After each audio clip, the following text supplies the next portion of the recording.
Bagi informasi mengenai penanganan pandemi COVID-19 ini, sesuai dengan keputusan dalam rapat kabinet yang dipimpin oleh Bapak Presiden, evaluasi untuk PPKM di Jawa Bali dilakukan setiap 1 kali seminggu.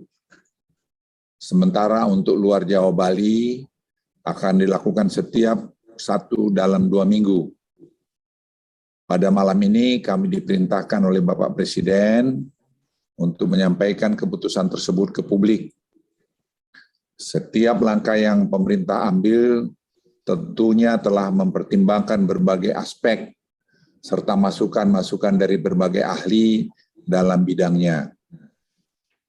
Penanganan di luar Jawa, Bali tentunya tidak bisa serta-merta dibandingkan dengan Jawa Bali. Karena tantangan di luar Jawa Bali lebih besar dari tantangan dalam Jawa Bali. Contohnya dalam hal dukungan infrastruktur kesehatan. Pemerintah akan terus bekerja keras untuk mengendalikan pandemi di seluruh Indonesia. Dengan struktur penanganan sekarang ini, menurut hemat saya sudah sangat baik, karena Presiden yang menjadi Panglima paling tinggi dalam penanganan ini, sedangkan Menko Perekonomian dan saya adalah sebagai komando-komando wilayah atau komando lapangan seperti organisasi di militer juga. Tidak mungkin satu komando untuk semua itu, karena itu melihat luas rentang kendalinya. Oleh karena itu keputusan yang diperintahkan untuk menunjuk Menko Perekonomian untuk menangani luar Jawa, dan saya menangani Jawa Bali, saya pikir sudah keputusan yang paling tepat. Penerapan perpanjangan PPKM level 4, 3, dan 2 yang dilakukan sejak tanggal 2 Agustus hingga 9 Agustus di Jawa Bali menunjukkan hasil yang cukup menggembirakan. Dari data yang didapat, penurunan telah terjadi hingga 59,6% dari puncak kasus di tanggal 15 Juli 2021 yang lalu. Momentum yang sudah cukup baik ini harus terus dijaga. Untuk itu, atas arahan Presiden Republik Indonesia, maka PPKM level 4, 3, dan 2 di Jawa Bali akan diperpanjang sampai tanggal 16 Agustus 2021. Terkait keputusan ini akan dituangkan dalam instruksi Mendagri secara lebih detail. Dalam proses keputusan detail ini pun kami telah berkomunikasi dengan cermat dengan berbagai pihak, misalnya asosiasi mal, perindustrian, dan sebagainya, sehingga detail-detail pelaksanaan ini sudah disiapkan dengan baik oleh berbagai asosiasi. Selanjutnya perlu saya jelaskan bahwa penurunan kasus dan perawatan rumah sakit juga terjadi di sejumlah aglomerasi di Jawa Bali, kecuali masih ada masalah di Malang Raya dan juga di Bali. Untuk itu pemerintah akan segera melakukan intervensi kedua wilayah ini untuk menurunkan laju penambahan kasus. Tim kami sekarang sedang bergerak ke sana, dan saya sendiri juga nanti akan pergi mengunjungi kedua daerah ini. Selain jumlah kasus, kami juga melihat laju penambahan kematian di Jawa Bali semakin menurun, meskipun kondisinya masih bisa dikatakan fluktuatif di masing-masing provinsi. Pemerintah juga sangat mewaspadai kenaikan mobilitas yang tercermin dari kenaikan indeks komposit pasca 26 Juli terhadap kenaikan kasus konfirmasi ke depannya. Hal ini tentunya akan kami pantau sampai minggu depan, mengingat adanya jeda 14 sampai 21 hari dari perubahan indeks komposit terhadap penambahan kasus. Dan ini kami lakukan secara ilmiah dengan bekerja sama dengan Facebook dan juga bekerja dengan Google dan bekerja juga dengan NASA. Dalam penerapan PPKM level 4 dan 3 yang akan dilakukan pada tanggal 10 sampai 16 Agustus 2021 nanti, terdapat 26 kota atau kabupaten yang turun dari level 4 ke level 3. Hal ini menunjukkan perbaikan kondisi di lapangan yang cukup signifikan. Evaluasi tersebut kami lakukan dengan mengeluarkan indikator kematian dalam penilaian karena kami temukan adanya input data yang merupakan akumulasi angka kematian selama beberapa minggu ke belakang, sehingga menimbulkan distorsi dalam penilaian. Menyangkut ini pun kami sekarang terus bekerja keras untuk mengharmonisasi data, dengan itu juga memperbaiki silacak.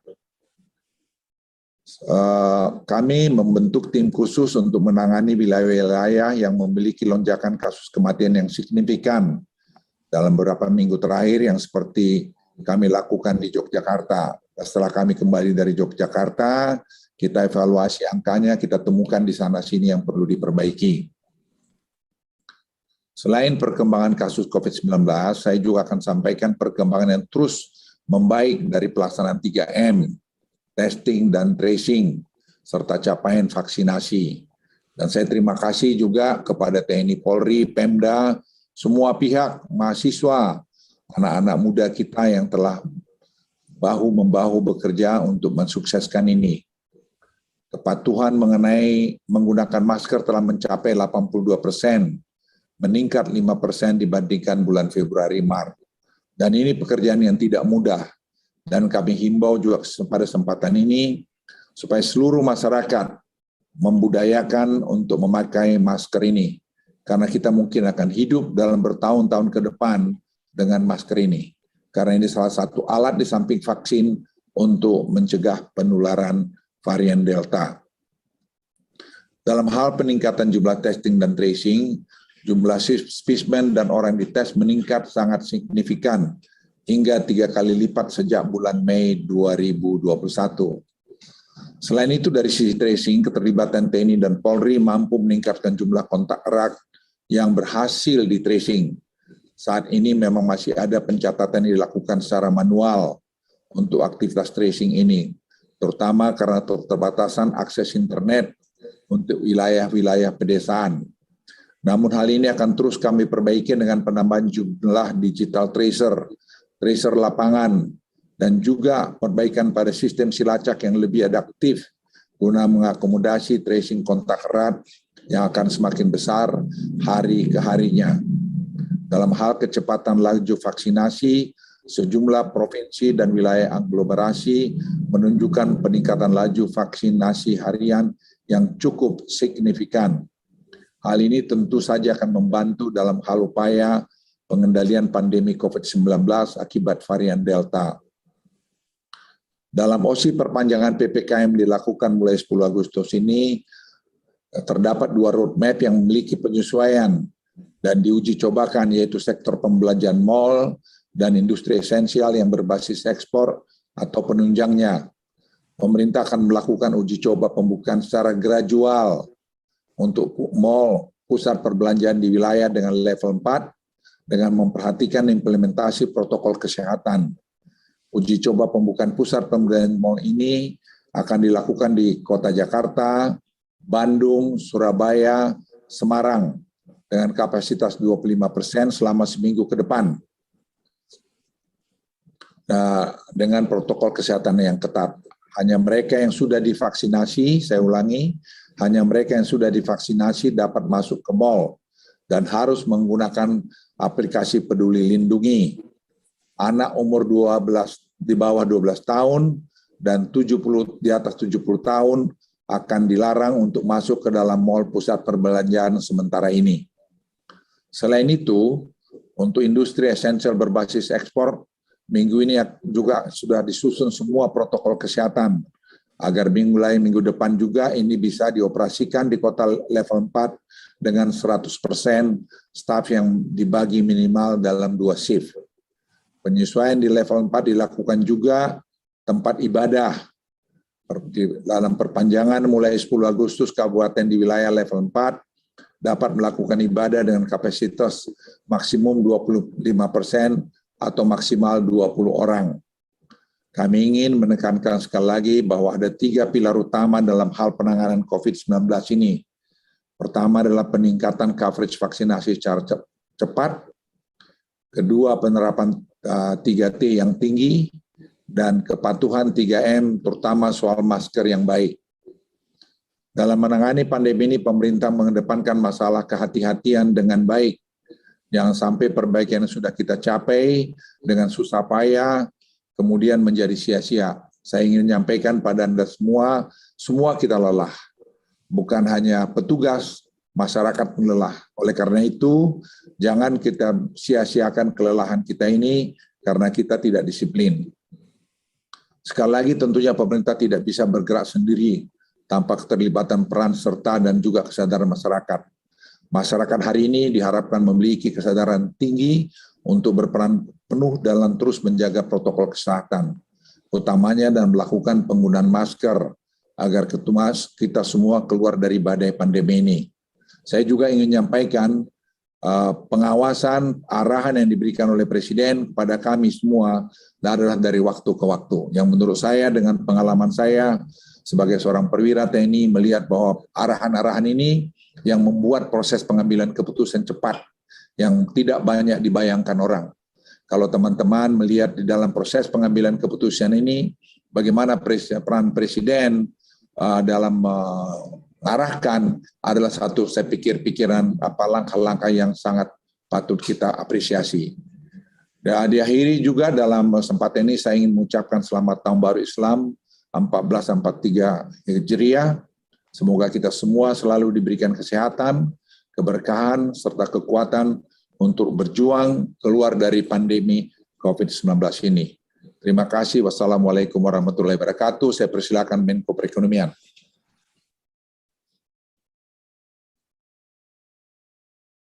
Bapak Menteri Kesehatan, Bapak Ibu media cetak maupun elektronik, Assalamualaikum warahmatullahi wabarakatuh. Salam sejahtera bagi kita. Om Swastiastu, Namo Buddhaya. Mungkin boleh share slide. Pertama, tadi kami hanya ingin menambahkan apa yang sudah disampaikan oleh Bapak Menko Marinvest. Secara nasional, kita lihat terjadi tren penurunan, walaupun ini masih dinamis, masih berubah. Namun kita lihat dari 7-day moving average, kasus konfirmasinya secara nasional 32.324 per mingguan, angka mingguan. Tingkat kematiannya 1.625 dan di rumah sakit 72.659. Kalau kita lihat berikut, kita lihat secara nasional memang Jawa Bali sudah mengalami penurunan, tadi sudah disampaikan oleh Menko Marinvest, dan kontribusi luar Jawa Bali sekarang 46,5% dari total nasional, dan kita lihat bahwa terjadi penambahan sebesar 1,23%. Lanjut. Nah, ini kita lihat di luar Jawa Bali ada yang meningkat, yaitu Sumatera Utara, Kaltim, Sumbar, Papua, dan Riau. Namun juga ada 10 provinsi yang menurun, yaitu Jambi, Bengkulu, Lampung, Kepri, NTB, NTT, Kaltim, Maluku, Maluku Utara, dan Papua Barat. Berikut. Ini beberapa hal yang menjadi arahan Bapak Presiden, yaitu peningkatan vaksinasi, kemudian arahan Bapak Presiden juga peningkatan testing tracing, yang targetnya per 1.000 itu 10, kemudian juga pembatasan PPKM yang ketat, kemudian juga terkait dengan isolasi terpusat. Nah, terkait dengan vaksinasi, ini yang ditargetkan kepada TNI, Polri, Pemda, dan BKKBN, dan khusus untuk di luar Jawa Bali, ini sudah ada jadwal pengiriman di bulan Juli dan Agustus, itu sekitar 10,6 juta, kemudian yang akan juga hadir 12 Agustus sebesar 6 juta, kemudian ada rilis pengiriman 5,6 juta, dan diharapkan ini bisa terkirim minggu ketiga bulan Agustus sebesar 34 juta dari total 73 juta yang akan datang di bulan Agustus. Lanjut. Nah, ini data-data tingkat daripada pengetesan, karena memang jumlah tes yang ditargetkan adalah yang biru sesuai dalam instruksi Mendagri di 27 kabupaten kota. Angka merah itu menunjukkan capaian, misalnya Kaltara sudah mencapai 75%, Kaltim itu sekitar 65%, dan kemudian beberapa daerah lain juga sudah mengalami peningkatan. Lanjut. Nah, ini kita lihat beberapa daerah mobilitas. Nah, kita lihat mobilitas di berbagai daerah telah terjadi penurunan, terutama di hampir semua area menurun, dan 2 area yang seperti juga di Jawa yang masih diberikan keleluasaan ataupun terkait dengan kegiatan adalah di toko makan atau apotek dan di daerah pemukiman. Nah, kalau dilihat 2 provinsi yang mobilitasnya masih di atas positif, yaitu Sumatera Barat 0,8 secara rata-rata, dan Riau di daerah umum masih 5% dan NTT 22%.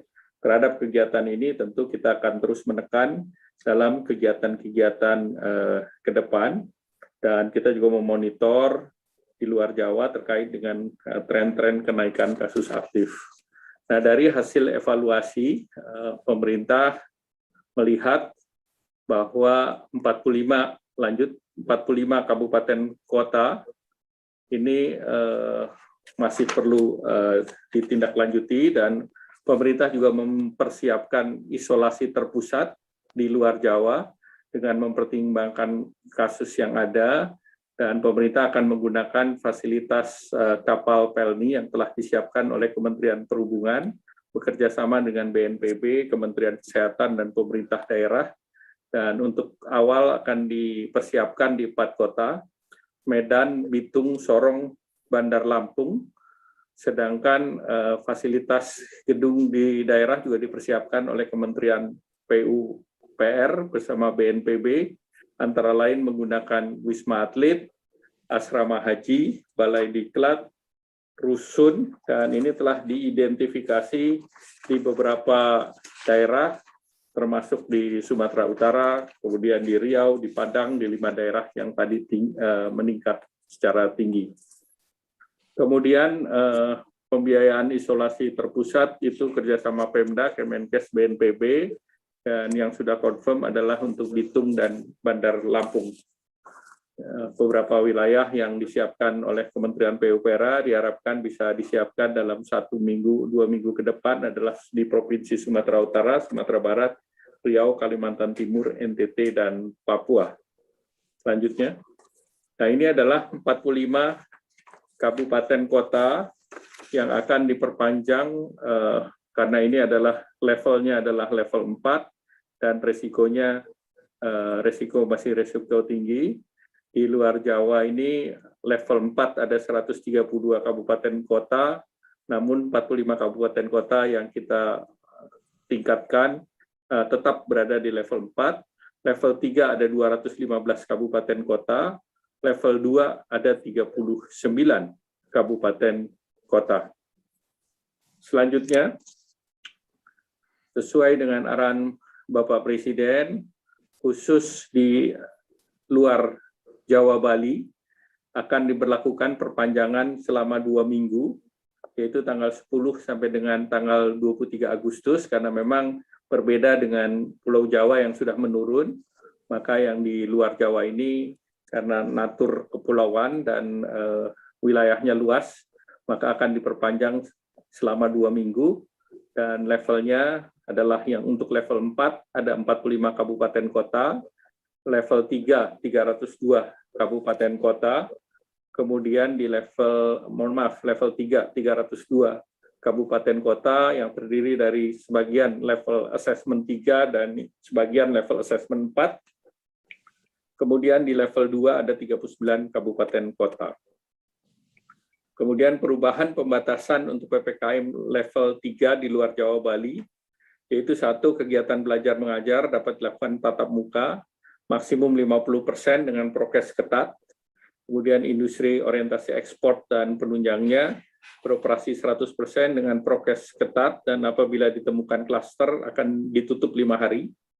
kemudian restoran, makan di tempat maksimal 50% dengan prokes ketat, kemudian di pusat pembelanjaan 50% wajib masker, tempat ibadah 50%, kapasitas 50 orang dengan prokes ketat.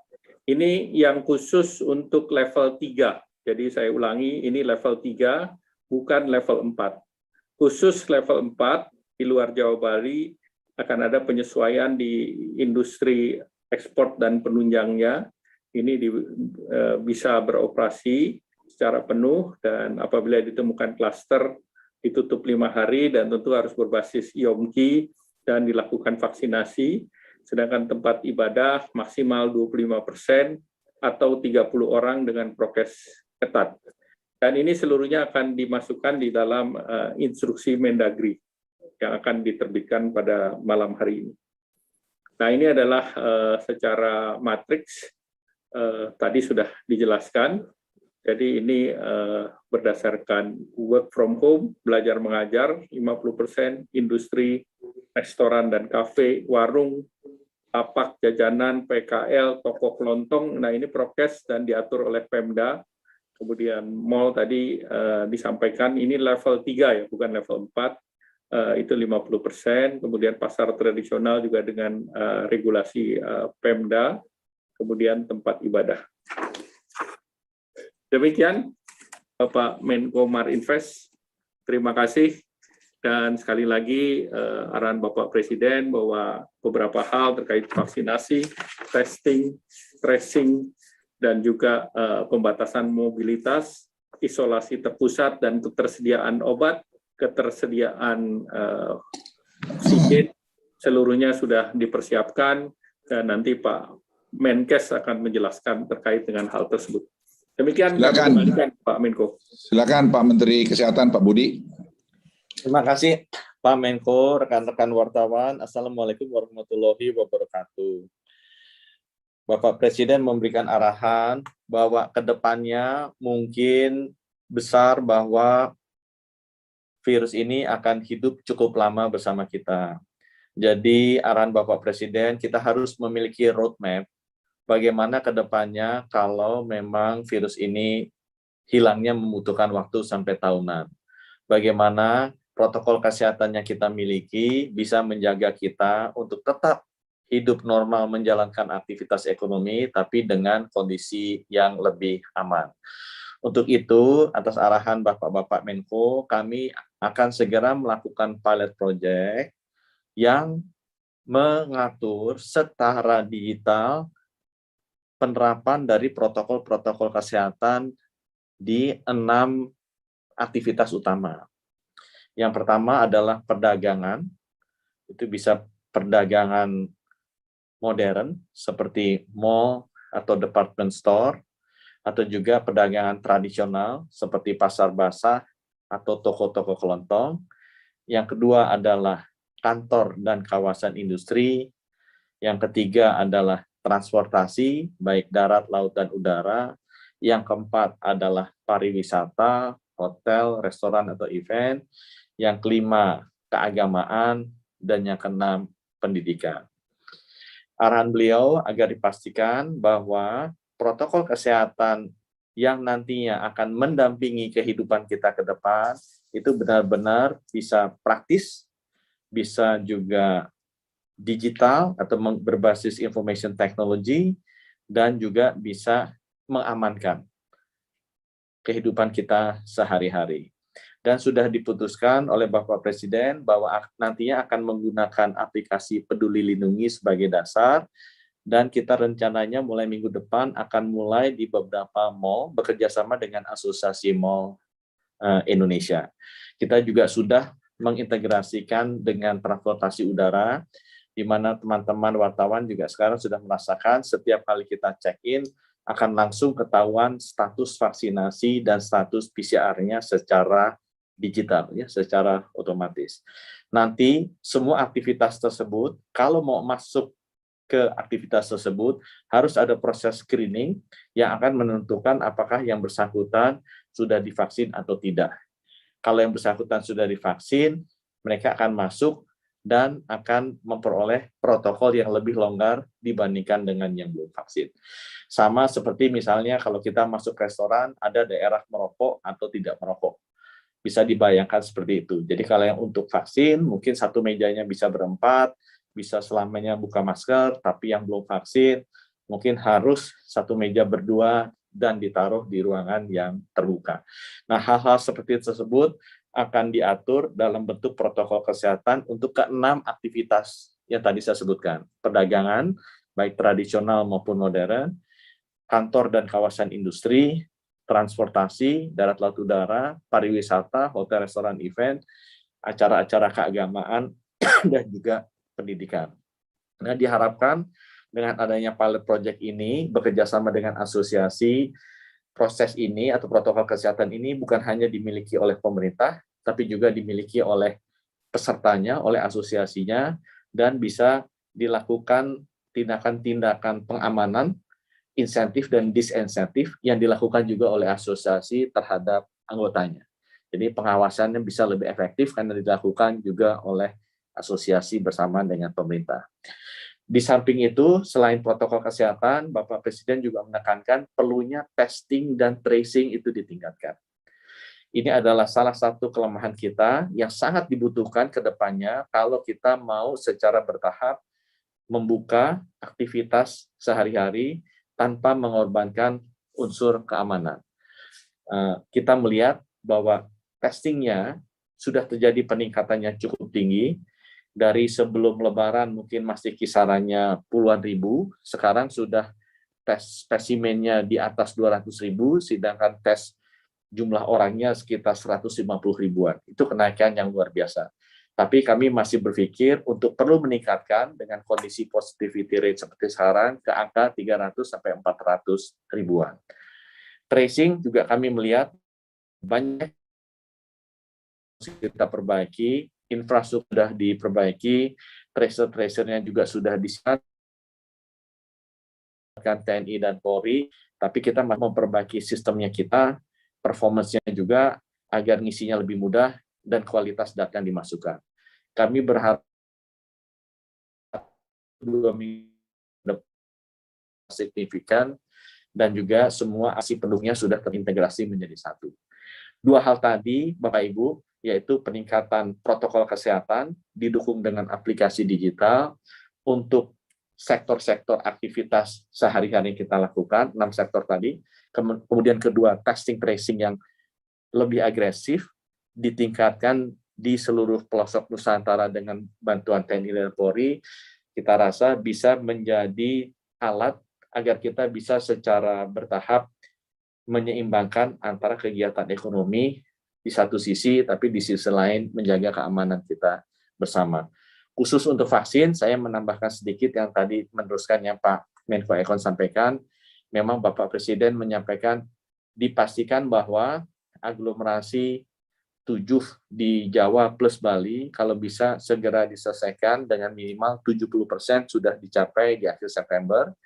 Kemudian 45 kabupaten kota di luar Jawa dan Bali akan menjadi prioritas kita untuk mendapatkan tambahan vaksin karena mereka memang kasus konfirmasinya tinggi. Dan yang ketiga, khusus untuk 5 kabupaten kota. Jadi Kabupaten Jayapura, Kota Jayapura, ada satu lagi Kabupaten Kerom, Kabupaten Merauke, dan Kabupaten Mimika, itu sudah dikeluarkan instruksi Mendagrinya untuk segera dilakukan vaksinasi sebelum akhir September karena persiapan untuk PON di Papua. Mungkin dari kami demikian, rekan-rekan sekalian serta Bapak Menko. Terima kasih. Wassalamualaikum warahmatullahi wabarakatuh. Teman-teman media, saya kira kami bertiga sudah memberikan penjelasan. Sekali lagi saya menyampaikan tadi apa yang disampaikan oleh Menko Perekonomian dan juga Menteri Kesehatan. Kita ke depan mungkin akan hidup seperti ini, di mana semua akan makin banyak digitalized, jadi akan banyak kita nanti mengandalkan kartu vaksinasi atau Q card gitu, dan atau juga nanti masker, cuci tangan dan seterusnya. Jadi semua pembayaran bungit juga akan nanti orang kurangin dengan cash, akan lanjut juga mungkin dengan handphone. Ini saya kira kita ambil saja hikmahnya untuk ini semua. Yang kedua, saya ingin ingatkan teman-teman semua, kita semua rakyat Indonesia super hati-hati menghadapi ini. Kita tidak perlu jumawa bahwa ini sudah selesai, masih jauh dari selesai. Dan tadi hasil studi para pakar ahli dunia, 70% mereka mengatakan ini kasus akan terus masih beberapa tahun ke depan. Oleh karena itu, gaya hidup kita pasti akan berubah. Cara hidup kita harus berubah. Dan kita harus bersama-sama menyesuaikan dengan cara baru ini. Oleh karena itu, kami mohon kita semua harus bahu-membahu untuk bekerja dan untuk mensukseskan ini. Apa yang kita lakukan, kita seluruhnya selalu komunikasikan dengan terbuka dan selalu kita minta pendapat masukan untuk membuat yang terbaik buat Republik tercinta ini. Sekali lagi terima kasih, selamat beraktivitas.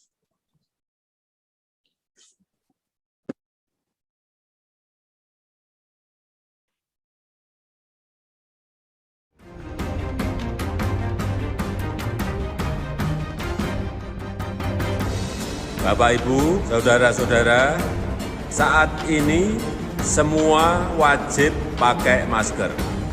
Indonesia pasti bisa.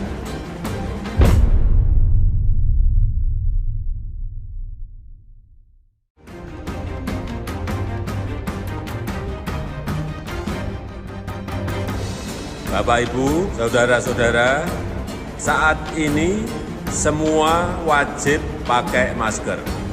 Indonesia pasti bisa.